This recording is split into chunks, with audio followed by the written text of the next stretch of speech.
মেয়েটা আব্বা আব্বা আব্বা বলে ডাকতেছে। আর পাড়ে থাকাম ইট পাথর আর বালিগুলো আমি আস্তে আস্তে করে গর্তের ভিতরে ফেলে দিলাম। আল্লাহর বান্দারা গর্তের ওই মাটিগুলো যখন গর্তের ভিতরে ফেলে দিই, ভিতর থেকে আওয়াজ আসতেছে, আব্বা আমার কষ্ট হয়, তুমি আমারে মাফ করে দাও। এখান থেকে যদি আমি বেঁচে যাই, আমি এই দুনিয়ায় কাউকে বলবো না তুমি আমার বাবা, কাউকে পরিচয় দেব না তুমি আমার বাবা। আমারে কি মাফ করে দেওয়া যায় না? ওগো আল্লাহর নবী, আমি দাহিয়াতুল কালবি। কর্নারে থাকা একটা বড় পাথর ওই মেয়েটার মাথার উপরে ফেলে দিল। আস্তে করে যখন মেয়েটার মাথার উপরে পাথরটা ফেলে দিলাম, ফিনকি দিয়ে রক্ত জমিনের উপর দিয়ে ভেদ করে আমার হাতের ভিতরে লেগে গেল। আমার মনে হলো এই রক্তের ভিতর থেকে আব্বা আব্বা ডাক আসতেছে, ইয়া রাসূলুল্লাহ, ইয়া হাবিবাল্লাহ। কখনো মেয়ের প্রতি আমার মায়া হয় নাই। আমি মাটিগুলো আস্তে আস্তে করে গর্তের ভিতরে দিয়ে দিলাম, মাটি দিয়ে দিলাম। এরপরে যখন আস্তে করে ফিরে আল্লাহর বান্দারা আস্তে করে ফিরে যখন আমার বাড়ির দিকে রওনা হয়, কে যেন ডাক দিয়ে বলে, দাহিয়াতুল কালবি। পিছনে তাকায় দেখ, রহমতের ভান্ডার তোরে ডাকতেছে, আব্বা আব্বা আব্বা। ওই আওয়াজটা এখনো কলিজার ভিতরে ধাক্কা দেয়। ও আল্লাহর নবী বলো, নবী বলো, এত বড় অপরাধ করার পরেও আমার আল্লাহ কি আমারে মাফ করবে? একজন আমার ভাইয়েরা আল্লাহর নবীর কাছে এসে দু চোখের পানি top top top top top top করে ফেলতেছে আর বলতেছে, ইয়া রাসূলুল্লাহ, ইয়া হাবিবাল্লাহ, মনটা একটু নরম করে দেন। আল্লাহর নবীর সাহাবী আমার ভাইয়েরা তখন ইসলাম ধর্ম গ্রহণ করে নাই। আমার ভাইয়েরা লোকটা ডাক দিয়ে বলে, ইয়া রাসূলুল্লাহ, ইয়া হাবিবাল্লাহ, আমার মন তো মানে না। আপনি জানেন না আমি কত বড় অপরাধী। আল্লাহর বান্দারা, আমি যদি লোক মানুষ হত্যা করি তাও কি আমারে মাফ করবে? আমি যদি আল্লাহর বান্দারা মানুষরে জবাই করি তাও কি আমারে মানুষ আল্লাহ মাফ করবে? আল্লাহর বান্দারা নবী বলতেছে, ঘাবড়ায়ও না, আমার আল্লাহর কাছে ইখলাসের সাথে যদি তওবা করতে পারো, আমার আল্লাহ রব্বুল আলামিন বান্দার গুনাহ মাফ করে দিবে। সুবহানাল্লাহ, জোরে বলেন ভাই, জোরে বলেন। আল্লাহ ডাকতে বলে, তবে কোয়ালিটি হতে হবে এটা, ইন্নানা আমান্না ফাগফির লানা যুনুবানা ওয়া কিনা আযাবান নার।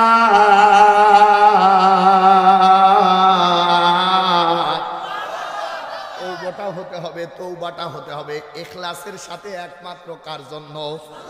পরকালীন জীবনে জাহান্নামের ভয়ের জন্য। যদি তওবা করো, পাহাড় পরিমাণ গুনাহ যদি হয়, আমার আল্লাহ মাফ করে দেবে। সুবহানাল্লাহ বলবেন না ভাই? আমার ভাইয়েরা, একান্ত আপনজনে আমার, তখন ওই লোকটি কান্না বন্ধ হচ্ছে না।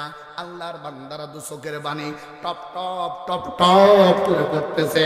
আল্লাহর নবী ডাকতে বলে, ও আল্লাহর বান্দা, তোমার কান্না যখন থামে না, বলো তো দেখি, বলো বলো বলো, কি অপরাধ তুমি করেছো শুনতে চাই। ডাকতে বলে, ইয়া রাসূলুল্লাহ, ইয়া হাবিবাল্লাহ, আমি তো একজন ব্যবসায়িক, আমি একজন ব্যবসায়িক। এই ব্যবসায়িক হিসাবে আমার বাড়ির থেকে আমি অনেক দূরে রওনা করলাম। আমার বাড়ির মহিলার পেটের ভিতরে যখন বাচ্চা ছিল, আমি আমার ওয়াইফকে, আমি আমার আহলেহাকে বললাম, ও আহলেহা শুনে নাও, তোমার পেটে যদি মেয়ে বাচ্চা হয় তাহলে হত্যা করে ফেলবা, আর ছেলে বাচ্চা যদি হয় আমার আদর্শে গড়ে তুলবা। আমার ভাইয়েরা, একান্ত আপন ধরে আমার রাসূলুল্লাহ কথা বলে আমি রওনা হয়ে গেলাম। প্রায় কয়েকটা মাস পরে আমি যখন বাড়িতে আসলাম, কয়েকটা বছর পরে আমি যখন বাড়িতে আসলাম, বাড়িতে এসে দেখি একটা ফুটফুটে বাচ্চা, মেয়ে বাচ্চা দৌড়াদৌড়ি করতেছে। আমি লুকায়ে লুকায়ে দেখলাম আমার স্ত্রী ওরে খাওয়ায় দেয়, আমার স্ত্রী ওরে গোসল করায় দেয়। হঠাৎ করে আমি আমার স্ত্রীকে জিজ্ঞাসা করলাম, জানতে চাই, বলো বলো, ছোট্ট বাচ্চাটা কার? বলো তো দেখি, বলো। স্ত্রী মনে করতেছে মনে হয় এখন আর মনে হয় এর প্রতি কোনো বিদ্বেষ নাই। স্ত্রী ডাক দিয়ে বলে প্রাণপ্রিয় স্বামী গো, এটা আর কোনো কারোর বাচ্চা নয়, এইটা তোমার ঔরসজাত বাচ্চা। তুমি কন্যা সন্তান বলে হত্যা করতে চেয়েছিলে, আমি হত্যা করতে পারি নাই। দেখো তো স্বামী, দেখো দেখো দেখো, ওর চোখের দিকে তাকাইলে, ওর চেহারার দিকে তাকাইলে দুনিয়ার সব ভুলে ফেলা যায়। আল্লাহর বান্দারা, ওই লোকটার নাম সাধারণ কোনো মানুষ নাই, ওই লোকটার নাম হলো দাহিয়াতুল কালবি। শর্ট ঘটনা আপনাদের সবার জানা। আমার ভাইয়েরা, দাহিয়াতুল কালবি মনের ভিতরে চিন্তা করলো, না না না, এই জাহিলি যুগে এই অবস্থায় কন্যা সন্তানকে বাঁচিয়ে রাখা এটা বড় পাপের কাজ। ভালোবাসা দেখালো যে স্ত্রী তার মেয়ের প্রতি এত ভালোবাসা, অল্পতেই তো তার বাচ্চাটা দিতে পারবো না, কি করা যায়? বিভিন্ন ছলে বলে কলে কৌশলে আল্লাহর বান্দারা স্ত্রীর কাছে মহব্বত দেখায় বলতেছে, শোনে নাও, আমি এই বাচ্চাটাকে একটু ভ্রমণে নিয়ে যেতে চাই। যে বাচ্চাটার চোখের ভুরুগুলো এত সুন্দর, কথনিগুলো এত সুন্দর, যে বাচ্চাটার অবয়ব কাঠামোটা এত সুন্দর। আমার ভাইয়েরা, একান্ত আপন করে আমার বাচ্চাটাকে নিয়ে চলে গেল। অনেক বড় ঘটনা সংক্ষিপ্ত আকারে যে কথাটা আপনাদের মস্তিষ্কের ভিতরে ঢোকাতে চায়। আমার ভাইয়েরা, বাচ্চাটাকে নিয়ে মরুভূমির পথ অতিক্রম করার পর, অনেক পথ অতিক্রম করার পর চলে গেল। বাচ্চাটাকে আস্তে করে পাশে রেখে দিল। এরপরে গর্ত খনন করা শুরু করে দিল। গর্ত খনন করা যখন শুরু করে দিল, গর্ত খনন করতেছে, বাচ্চাটা কাছে দাঁড়ায় আছে। হঠাৎ করে বাচ্চাটা বাবার দিকে তাকায় দেখতেছে, বাবার আল্লাহর বান্দারা বাবার কপাল দিয়ে টপ টপ টপ টপ করে মাটি, আল্লাহর বান্দারা ঘামগুলো মাটির ভিতরে পড়তেছে। ওই ছোট্ট বাচ্চাটা আস্তে করে এসে নিজের জামা দিয়ে ঘামগুলো মুছায় দেয় আর ডাক দিয়ে বলে, বাবা এত পরিশ্রম করো কেন? আল্লাহর বান্দারা দাহিয়াতুল কালবি ডাক দিয়ে বলে, ইয়া রাসূলুল্লাহ, ইয়া হাবিবাল্লাহ, তখনও পর্যন্ত আমার মেয়ের জন্য আমার কলিজায় তেমন জায়গা হয় না। আমার মেয়েটা আস্তে করে আমার ঘামগুলো মুছায় দেয়, ডাক দিয়ে বলে, বাবা কেন মাটি করো, এত পরিশ্রম করো, বলো বলো বলো। বাচ্চাটাকে তখনও আদর করে সরায় দিল, বলল, দাঁড়া, কিছুক্ষণ পরেই তোমার জন্য একটা বড় উপহার রেখেছি, তোমাকে দাম দেব। মেয়েটা কোলের ভিতরে লাফিয়ে নিয়ে বলতেছে, বাবা, আমার মা সব সময় বলতো তোমার বাবা হলো জালিম, তোমার বাবার কাছে যাবা না। আমার মা জানে না আমার বাবা শ্রেষ্ঠ বাবা। বাবা গো, তুমি যে আমার সান্ত্বনা বা ভালোবাসা দিয়েছো, আমার কোনো উপহার লাগবে না। আমার যে ভালোবাসাটুকু দেখাইছো আমার কলিজা হয়ে গেছে। আল্লাহর বান্দারা দাহিয়াতুল কালবি তখন ডাক দিয়ে বলতেছে, রাসূলুল্লাহ, তখন আমার কলিজার ভিতরে আমার মেয়ের জন্য ভালোবাসা জন্মায় নাই। আল্লাহর বান্দারা মাটি খনন করা আবার শুরু করে দিলাম। ইন্ডিমেন্ট টাইম ওই বালি আর মাটিগুলো যেন আমার চুলের ভিতরে, দাড়ির ভিতরে লেগে যায়। ছোট্ট বাচ্চাটা জাপটে ধরে পিছন থেকে আমার দাড়ির ভিতর থেকে মাটিগুলো আস্তে আস্তে সরায় দেয় আর ডাক দিয়ে বলে, বাবা আমার কোনো উপহার লাগবে না, আমার কোনো প্রাইজ লাগবে না। যে উপহার দিতে যে আমার বাবার কপালের ঘামগুলো টপ টপ করে পড়ে, যে উপহার দিতে যে আমার বাবার এত কষ্ট হয়, আমি মেয়ে হিসাবে বললাম, আমার বাবার চাইতে ভালো বাবা এ দুনিয়ায় নাই, আমার দরকার নাই। আবার ধরে সরায় দিয়ে বলতেছে, একটুখানি বসো দেব। আল্লাহর বান্দারা এইভাবে মাটি খনন করা শুরু করে দিলাম। ইয়া রাসূলুল্লাহ, ইয়া হাবিবাল্লাহ, তখন আমার মেয়ের প্রতি আমার ভালোবাসা জন্মায় নাই। ইন্ডিমেন্ট টাইম মাটি খনন করা হয়ে গেল। এই অবস্থায় বাচ্চাটাকে আস্তে করে আমি ডেকে নিয়ে আসলাম, মা আসো, দেখো দেখো তোমার প্রাইজ ভিতরে। মেয়েটা বুঝলো না, আস্তে করে ওই মাটির গর্তের কর্নারে দাঁড়ায় গেল। আমি এমন নিষ্ঠুর বাবা, মাটির কর্নারে যখন মেয়েটা দাঁড়ায় গেল, আমি আমার ওই বাচ্চাটাকে আস্তে করে পিঠে ধাক্কা মেরে গর্তের ভিতরে ফেলে দিলাম। ইয়া রাসূলুল্লাহ, ইয়া হাবিবাল্লাহ, আমি শুনেছি ওই গর্তের ভিতর থেকে আওয়াজ আসতেছে, আব্বা তুমি আমারে মাফ করে দাও, আমারে মাফ করে দাও। মা তো যা বলেছিল সব সত্য, তবে তোমারে আমি আর জীবনে কোনোদিন আব্বা বলে ডাকবো না, আমারে তুমি মাফ করে দাও। দাহিয়াতুল কালবি ডাকতে বলে, ও আল্লাহর নবী, আমার মেয়েটা ওই ভিতর থেকে আব্বা আব্বা আব্বা বলে ডাকতেছে, তখন ওই মেয়ের কান্নাগুলো আমার কলিজার ভিতরে জায়গা হয় না।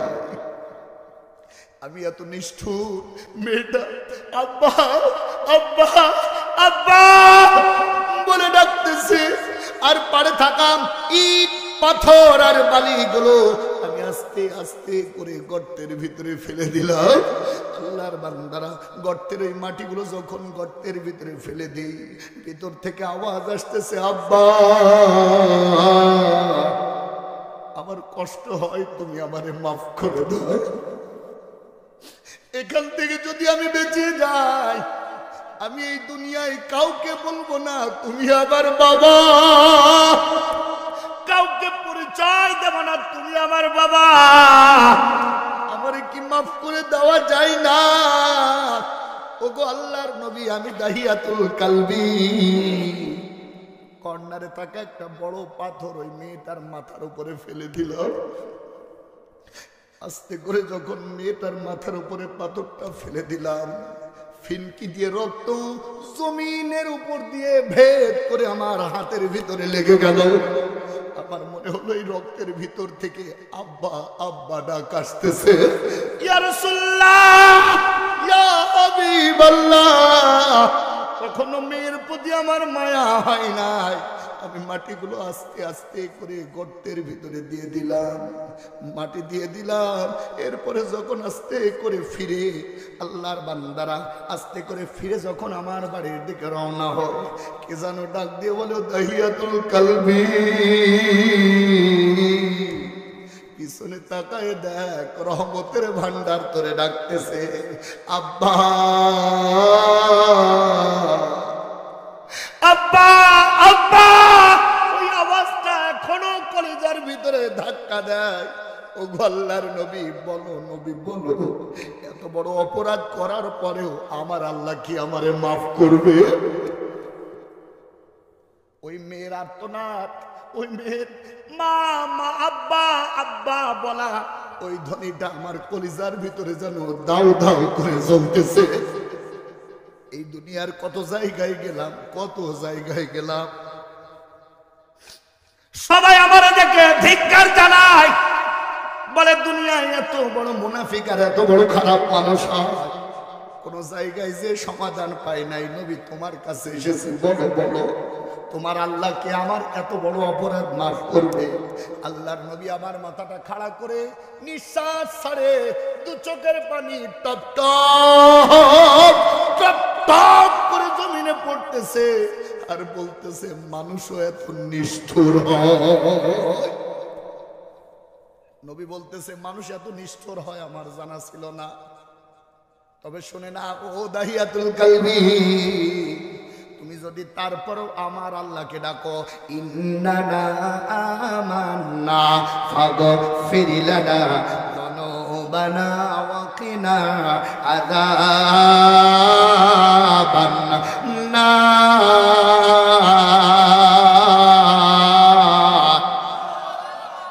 তারপরেও যদি তুমি ইখলাসের সাথে তওবা করো, আমার আল্লাহ এই গুনাহ তোমার মাফ করে দিবে। সুবহানাল্লাহ বলবেন না ভাইরা? একটু জোরে বলেন না সুবহানাল্লাহ। এখন আমি জানতে চাই, এই শালদায় কি এই মানুষটার চাইতে খারাপ মানুষ আছে? বলেন না, কোন আছে? নাই। তাহলে হতাশ হওয়ার কিছু নাই। দিল থেকে আমার আল্লাহকে ডাকো, আমার আল্লাহ জীবনের গুনাহ এখনো মাফ করতে পারে কিনা? জোরে বলেন, পারে কিনা? হতাশ হওয়ার কিছু নাই।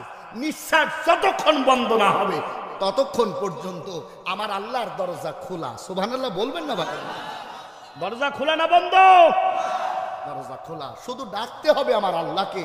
দুনিয়ার মানুষের পিছে ঢুকলে হয়তোবা প্রতারিত হতে পারো, কিন্তু আল্লাহর পিছনে ঘুরলে আমার আল্লাহ খালি হাতে ফিরায় না। কথা বলেন না কেন ভাইরা? জোরে বলেন।